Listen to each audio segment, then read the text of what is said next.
Hola a todos, como ya lo habrán visto en el título del video, en esta ocasión continuaremos con la lectura de la interpretación de los sueños de Sigmund Freud.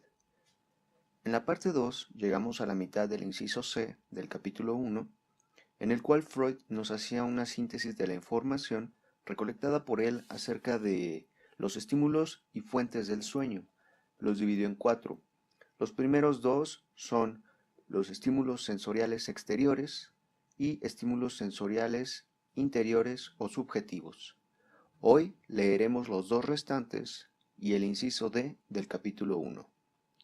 Comencemos.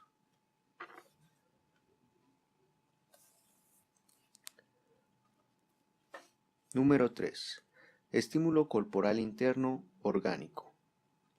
Ahora que nos disponemos a buscar las fuentes del sueño dentro del organismo y no fuera de él, debemos recordar que casi todos nuestros órganos interiores, que en estado de salud apenas nos dan noticia de su existencia, en los estados de afección, como solemos decir, o en las enfermedades, se convierten para nosotros en fuente de sensaciones casi siempre penosas, y como tales, equiparables a aquellos excitadores externos que nos provocan dolor y sensaciones.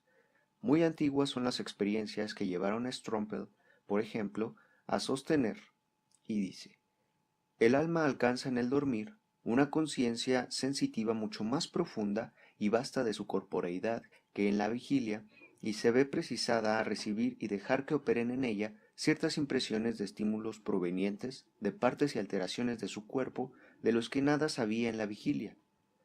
Ya Aristóteles declaró muy posible que en los sueños se reparase en estados patológicos incipientes, no advertidos todavía en la vigilia, en virtud del agrandamiento de las impresiones por el sueño. Y autores médicos que por sus concepciones distan mucho de creer en un don profético de los sueños han admitido ese significado del sueño, al menos en cuanto al anuncio de enfermedades. Parece que ni siquiera en tiempos recientes faltan ejemplos creíbles de tales rendimientos diagnósticos del sueño. Por ejemplo, Tissot relata, siguiendo a Artigas, la historia de una mujer de 43 años en apariencia totalmente sana, que durante algunos años fue frecuentada por sueños de angustia y en quien el examen médico pudo descubrir después una incipiente afección cardíaca, que pronto hubo de llevarla a la tumba. Es manifiesto que en toda una serie de personas perturbaciones bien precisas de los órganos internos operan como excitadoras de sueños. Los autores coinciden en señalar la frecuencia de los sueños de angustia en enfermos que padecen afecciones cardíacas y pulmonares. Más aún, este vínculo con la vida onírica ha sido tan destacado que puedo limitarme a mencionar la bibliografía. Radstock en 1879, Spita en 1882, Maury en 1878, Simon en 1888 y Tissot en 1898. Tissot llega a decir que los órganos enfermos imprimen el sello característico sobre el contenido del sueño. Los sueños de cardíaco suelen ser muy breves y terminan con un despertar aterrorizado. En su contenido, casi siempre desempeña un papel la situación de la muerte en circunstancias crueles. Los enfermos del pulmón sueñan con ahogos, opresiones, huidas y un número notable están expuestos a la conocida pesadilla que, por lo demás, Borner en 1855 pudo provocar experimentalmente poniendo boca abajo al durmiente u obstruyendo sus vías respiratorias. En el caso de perturbaciones digestivas, el sueño contiene representaciones tomadas del círculo del goce y del asco. Por último, la influencia de la excitación sexual sobre el contenido de los sueños es bien notoria en la experiencia de todos los individuos y presta el mayor apoyo a toda la doctrina de la excitación de los sueños por estímulo orgánico. Si se estudia la bibliografía sobre el sueño, tampoco puede ignorarse que algunos de los autores, como Maury en 1878 y Weygand en 1893, se vieron movidos a ocuparse de los problemas oníricos por la influencia que sus propios estados patológicos ejercían sobre el contenido de sus sueños. Si bien estos hechos han quedado indudablemente establecidos, el incremento en el número de fuentes del sueño que de ellos resulta no es tan importante como pudiera creerse. ocurre que el sueño es un fenómeno que aparece en las personas sanas, quizás en todas, quizá todas las noches, y la enfermedad de órgano no se cuenta manifiestamente entre sus condiciones indispensables. Ahora bien, nosotros no queremos saber a qué se deben ciertos sueños particulares, sino cuáles pueden ser las fuentes de estímulo para los sueños habituales de personas normales. Pero hete aquí que no se requiere sino dar otro paso para tropezar con una fuente de los sueños que fluye con mayor abundancia que cualquiera de las anteriores y verdaderamente promete no secarse en ningún caso. Si está bien comprobado que el interior del cuerpo pasa a ser en estados patológicos fuente de estímulos oníricos, y si admitimos que, durante el dormir, el alma, apartada del mundo exterior, puede prestar mayor atención al interior del cuerpo, hay razones para suponer que los órganos no necesitan estar enfermos para provocar en el alma durmiente excitaciones que de algún modo se convierten en imágenes oníricas.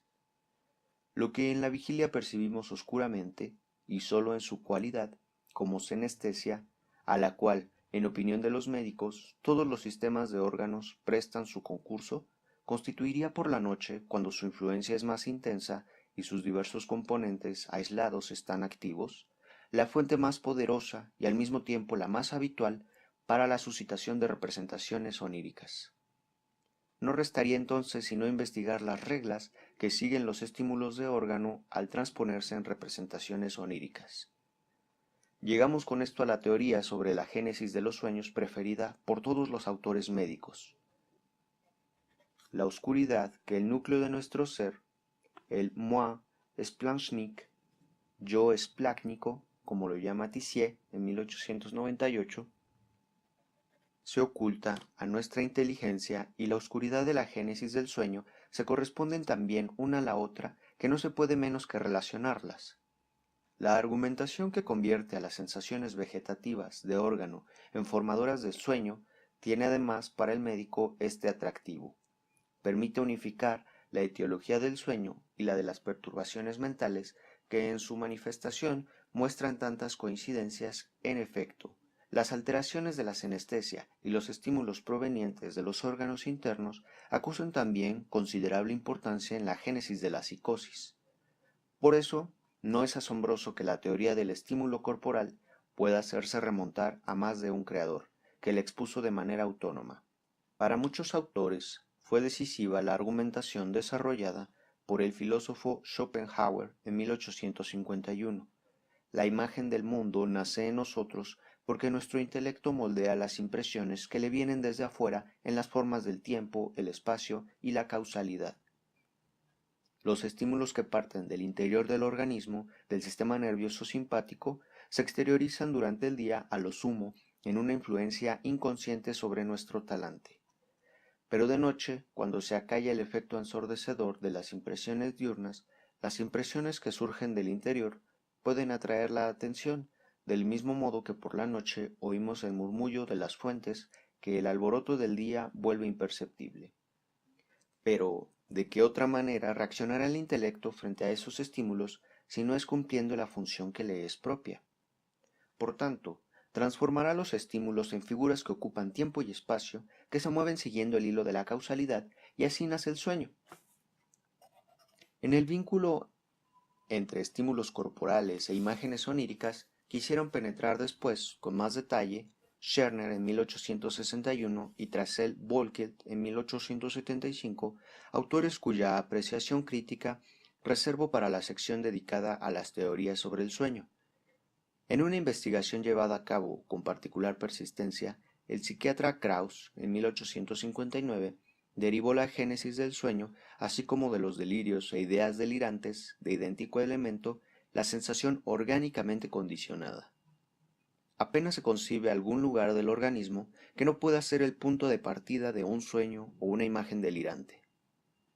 Las sensaciones orgánicamente condicionadas pueden, empero, dividirse en dos series.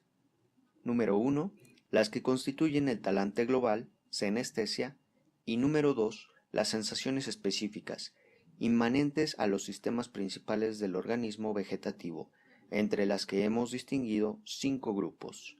Inciso A: las sensaciones musculares. Inciso B, las neumáticas.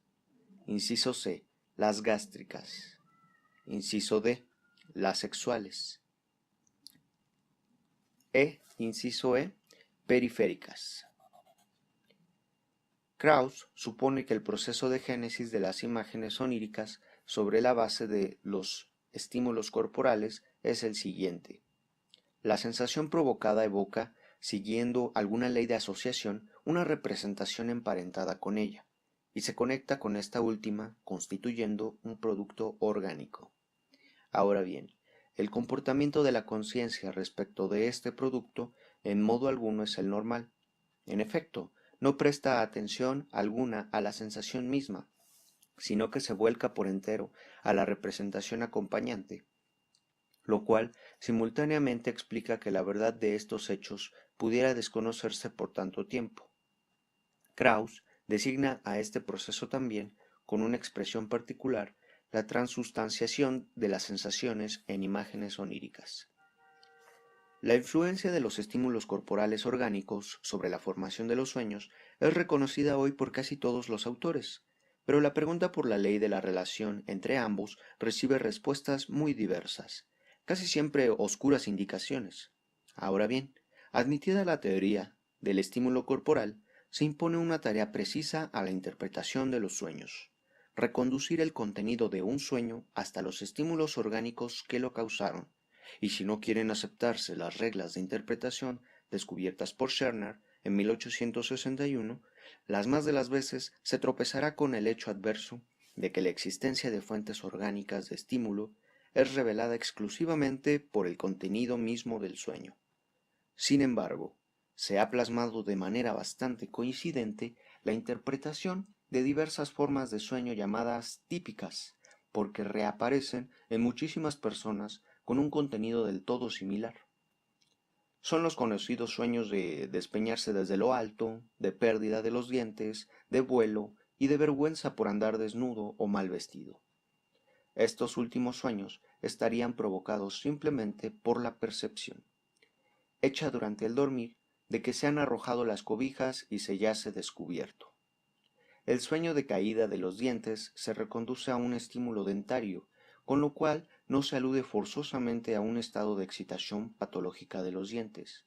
El sueño de vuelo es, según Strumpel, la imagen de que se sirve adecuadamente el alma para interpretar el quantum del estímulo producido por el ascenso y descenso de los lóbulos pulmonares, cuando al mismo tiempo y la sensibilidad cutánea del tórax ha descendido ya a un estado de no conciencia, y esta última circunstancia ofrece la sensación que se conecta con la representación del estar suspendido. La caída desde una altura reconocería este motivo. En un momento en que la sensación de presión cutánea ha dejado de ser consciente, o bien un brazo que estaba junto al cuerpo se separa y desciende lentamente, o una pierna flexionada se estira de pronto, con lo cual la sensación de presión cutánea se vuelve de nuevo consciente. Pero ese paso a la conciencia se corporiza psíquicamente como sueño de caída. Estos plausibles intentos de explicación tienen una falla manifiesta. Sin mayor asidero de ella este o aquel grupo de sensaciones de órgano, y ello hasta lograr la constelación que sea favorable para la explicación buscada. Por otra parte, más adelante tendré ocasión de volver sobre los sueños típicos y su génesis. Simón ha intentado derivar, de la comparación de una serie de sueños parecidos, algunas reglas sobre la forma en que los estímulos de órgano determinan sus resultados oníricos.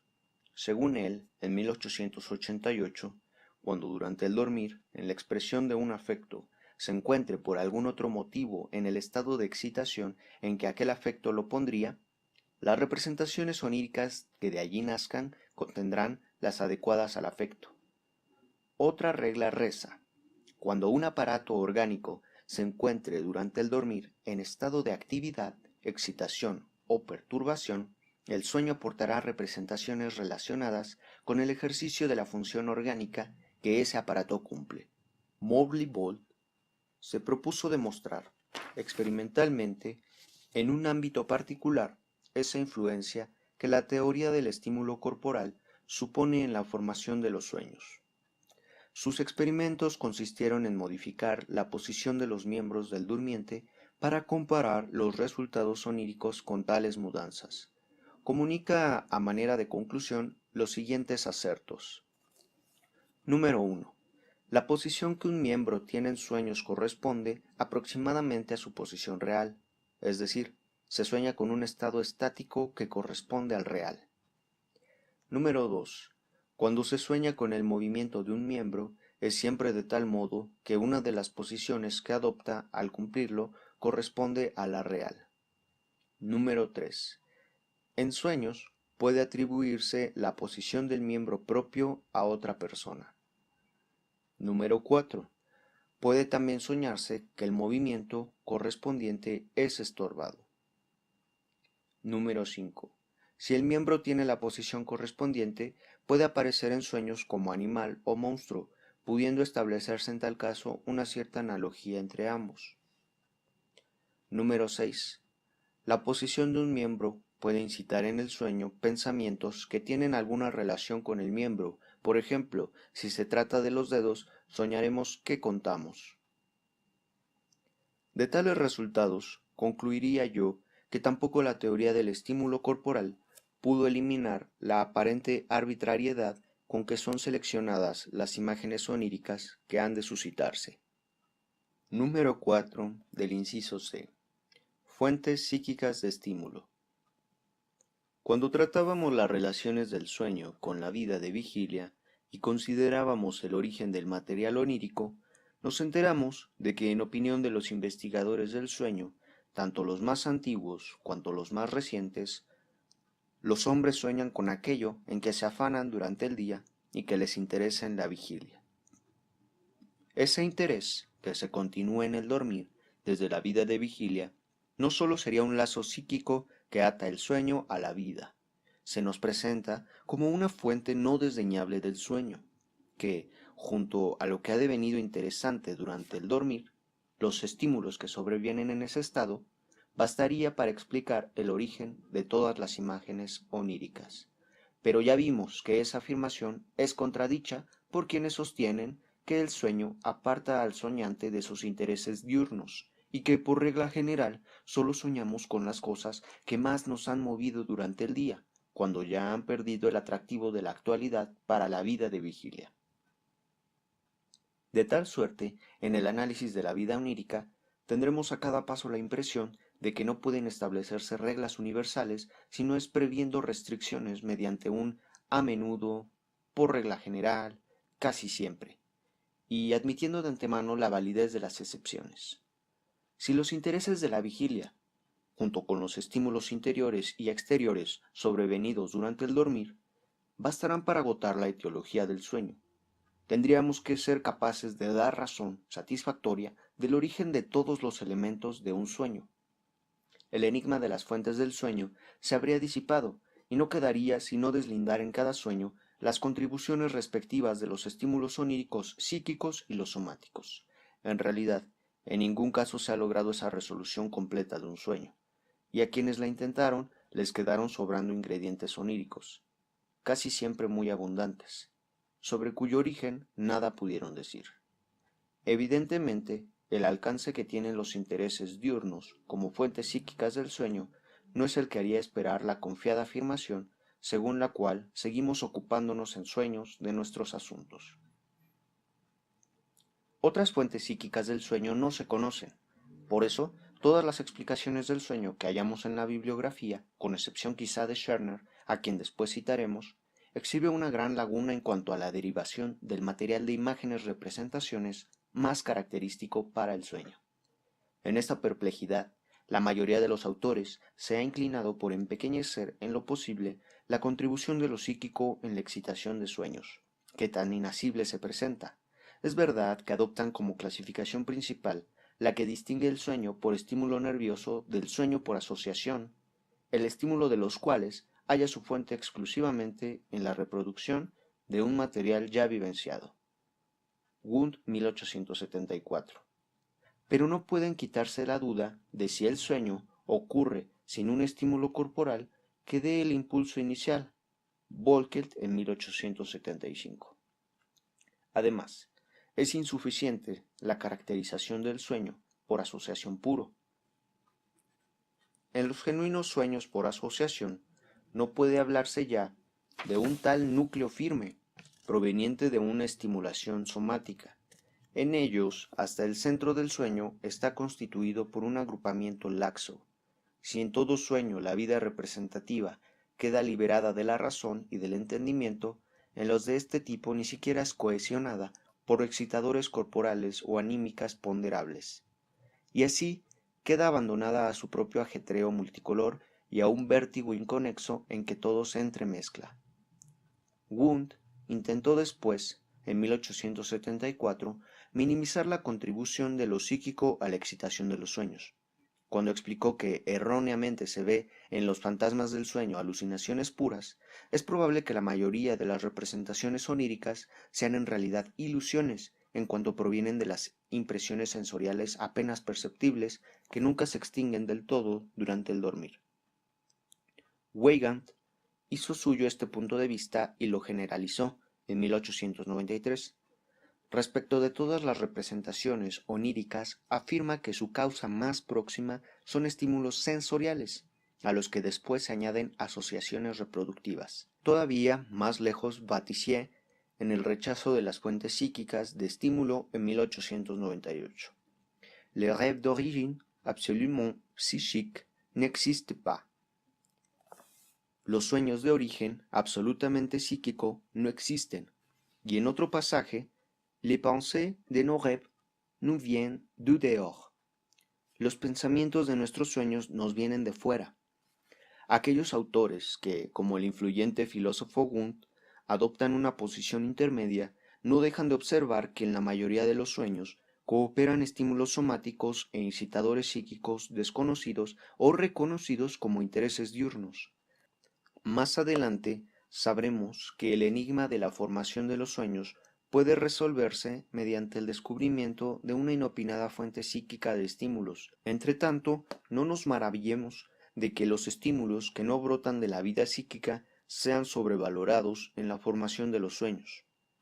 No solo son los únicos que pueden descubrirse fácilmente y aún corroborarse por el experimento. Además, la concepción somática de la génesis del sueño responde en un todo a la orientación de pensamiento que hoy domina en la psiquiatría.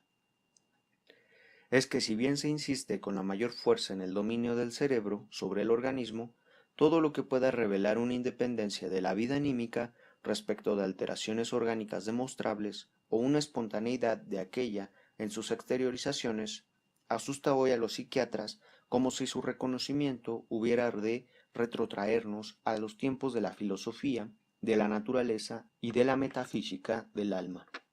La desconfianza del psiquiatra ha puesto a la psique, por así decir, bajo caución, y exige que ninguna de sus mociones trasluzca un poder propio de ella, pero semejante abstinencia no revela sino poca fe en la validez de la cadena causal que se extiende desde lo corporal hasta lo anímico.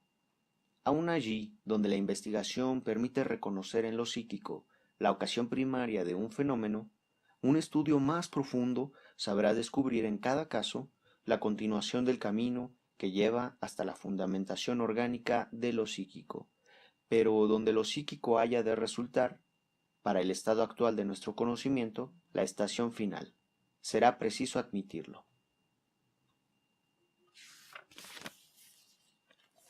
Inciso D del capítulo 1. ¿Por qué olvidamos el sueño una vez despiertos? Consabido es que el sueño se disipa por la mañana. Sin duda, es susceptible de recuerdo. En efecto, sólo sabemos del sueño por el recuerdo que de él tenemos después del despertar, pero muy a menudo creemos que lo recordamos incompleto, que en la noche había más en él. Podemos observar cómo un recuerdo onírico todavía vívido por la mañana se desintegra en el curso del día hasta que no quedan sino pequeños fragmentos. Muchas veces sabemos que hemos soñado, pero no lo que soñamos. Y estamos tan habituados a la experiencia de que el sueño está expuesto al olvido que no rechazamos por absurda la posibilidad de que haya soñado por la noche aquel que por la mañana nada sabe del contenido ni de la ocurrencia misma de su soñar. Por otra parte, sucede que ciertos sueños muestran una extraordinaria permanencia en la memoria. He analizado sueños que mis pacientes habían tenido 25 años antes y aún más, y yo mismo puedo recordar un sueño mío al que 37 años, por lo menos, separan del día de hoy, y no obstante, nada ha perdido de su frescura en mi memoria. Todo esto es muy extraño, y de primera intención incomprensible. Del olvido de los sueños se ocupa Strumpel con el mayor detalle en 1877. Este olvido es manifiestamente un fenómeno complejo que Strumpel atribuye no a una única razón, sino a toda una serie de ellas. En primer lugar, para el olvido de los sueños valen todas aquellas razones que en la vida de vigilia producen el olvido. En nuestra vigilia solemos olvidar enseguida un sinnúmero de sensaciones y percepciones porque eran demasiado débiles, porque la excitación psíquica asociada con ellas fue de grado muy bajo. Esto mismo sucede con muchas imágenes oníricas. Se las olvidará porque fueron demasiado débiles, mientras que se recordarán imágenes más fuertes próximas a ellas. Sin embargo, el factor intensidad no es sin duda decisivo por sí solo para la retención de las imágenes oníricas. Strumpel, al igual que otros autores, admite que a menudo se olvidan con rapidez imágenes oníricas de las que se sabe que fueron muy vívidas, mientras que entre las conservadas en la memoria las hay muchas fugaces y tenues. Además, en la vigilia se suele olvidar fácilmente lo que ocurrió una sola vez y retener mejor lo que pudo percibirse repetidas veces. Ahora bien, la mayoría de las imágenes oníricas son vivencias únicas. Esta característica contribuirá igualmente al olvido de todos los sueños. Más importante es una tercera razón del olvido.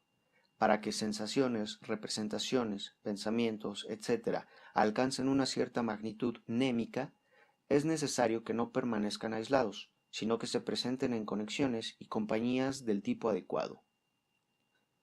Si fragmentamos un breve verso en palabras y entremezclamos éstas, será muy difícil retenerlo. Bien ordenadas y en la secuencia que conviene, una palabra trae a la otra, y el todo, pleno de sentido, se fija fácilmente y por largo tiempo en el recuerdo. La retención de lo falto de sentido es en general tan difícil y rara en nosotros como la de lo confuso y desordenado. Strumpel. Ahora bien, en la mayoría de los casos faltan en los sueños la comprensibilidad y el orden. Las composiciones oníricas están desprovistas en sí mismas de lo que posibilitaría su recordación, y se las olvida porque casi siempre se desvanecen ya en los instantes que siguen. Sin embargo, en estas explicaciones no se compadece del todo lo que Radstock en 1879 sostiene haber observado, que retenemos mejor precisamente los sueños más extraños. Todavía más eficaces para el olvido del sueño parecen a Strumpel otros factores que derivan del vínculo entre sueño y vida de vigilia. La facilidad con que los sueños son olvidados por la conciencia vigilante no es manifiestamente sino el en vez de un hecho ya mencionado. El sueño casi no toma de la vida de vigilia recuerdos ordenados, sino sólo detalles que él arranca de las conexiones psíquicas habituales dentro de las cuales se los recuerda en la vigilia. Así pues, la composición onírica no encuentra sitio en la sociedad de las series psíquicas de que al alma rebosa. Le falta cualquier ayuda a memoria. De tal manera, la formación onírica se desprende, por así decir, del suelo de nuestra vida anímica y queda suspendida en el espacio psíquico como una nube en el cielo, que el primer soplo de viento disipa enseguida. 1877. En esta misma dirección trabaja la circunstancia de que, tan pronto despertemos, el mundo apremiante de los sentidos acapara nuestra atención, y las imágenes oníricas que pueden resistir su poder son las menos. Retroceden ante las impresiones del nuevo día como se extingue el resplandor de las estrellas frente a la luz del sol. En último lugar, como favorecedor del olvido de los sueños, debe mencionarse el hecho de que la mayoría de los hombres no ponen interés en ellos.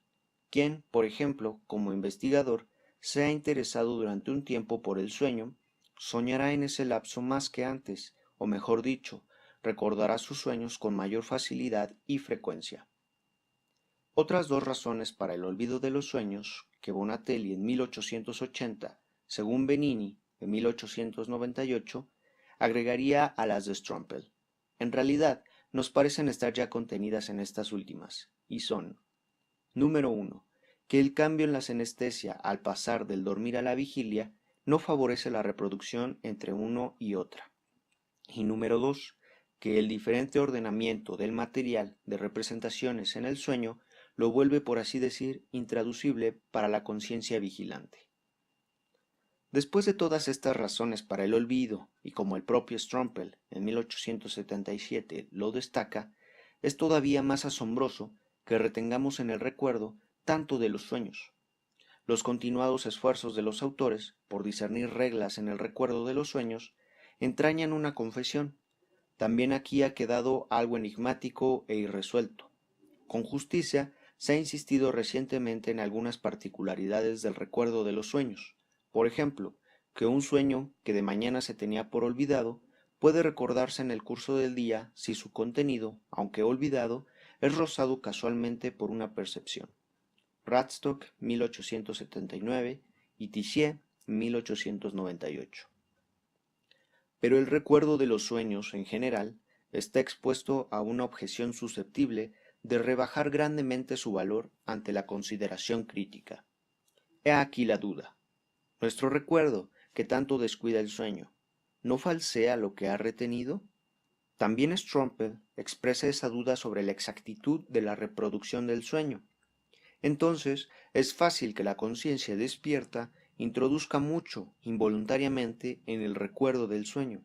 Nos figuramos haber soñado cosas que el sueño que tuvimos no contenía. Con particular énfasis se expresa Jessen en 1855. Además, en la investigación e interpretación de sueños coherentes y lógicos, es preciso tomar en cuenta una circunstancia en la que, al parecer, no se reparó lo suficiente hasta ahora. Casi siempre nos alejamos de la verdad porque, cuando evocamos en nuestra memoria un sueño que tuvimos, sin advertirlo o sin quererlo, llenamos y completamos las lagunas que presentan las imágenes oníricas. Rara vez, y quizás nunca, un sueño coherente lo ha sido tanto como nos aparece en el recuerdo. Ni aun el más veraz de los hombres puede contar sin añadidos ni adornos un sueño maravilloso que ha tenido. El afán del espíritu humano por discernir coherencia en todo es tan grande que, frente al recuerdo de un sueño incoherente en algún sentido, completará involuntariamente esa falta de coherencia.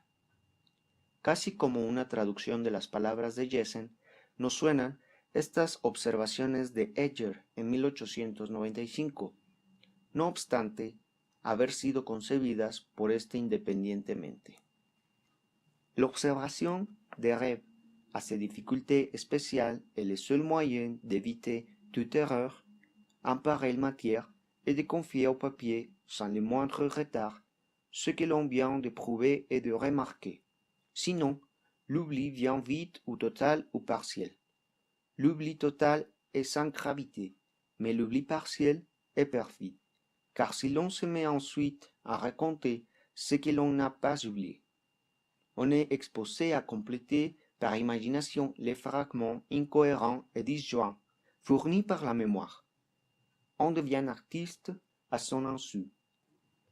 Et les récits périodiquement répétés s'impose à la créance de son auteur qui, de bonne foi, le présente comme un fait authentique, dûment établi selon les bonnes méthodes. Lo cual quiere decir, la observación de los sueños ofrece dificultades especiales, y el único medio de evitar errores en tal materia es confiar el papel sin la menor demora. Lo que uno acaba de experimentar y observar en el caso contrario, sobrevendrá rápidamente el olvido, ya sea total o parcial. El olvido total no es grave, pero el olvido parcial es pérfido, porque si uno se pone más tarde a dar cuenta de lo que no ha olvidado, corre el riesgo de completar mediante la imaginación los fragmentos incoherentes y desarticulados provistos por la memoria. Uno se convierte en artista sin saberlo, y el relato periódicamente repetido se impone a la creencia de su autor, quien de buena fe lo presenta como un hecho auténtico, debidamente establecido según los métodos correctos. En idéntico sentido se pronuncia Spita, en 1882, quien parece suponer que sólo cuando intentamos reproducir el sueño introducimos el orden en los elementos oníricos asociados de manera inconexa. Convertimos la yuxtaposición en secuencias y relaciones, y por tanto agregamos el proceso de conexión lógica que falta en el sueño. Puesto que para determinar la fidelidad de nuestro recuerdo no poseemos otro control que el objetivo, y este no es posible en el sueño, que es una vivencia personal nuestra y para el cual no conocemos otra fuente que el recuerdo mismo. ¿Qué valor resta a nuestro recuerdo del sueño?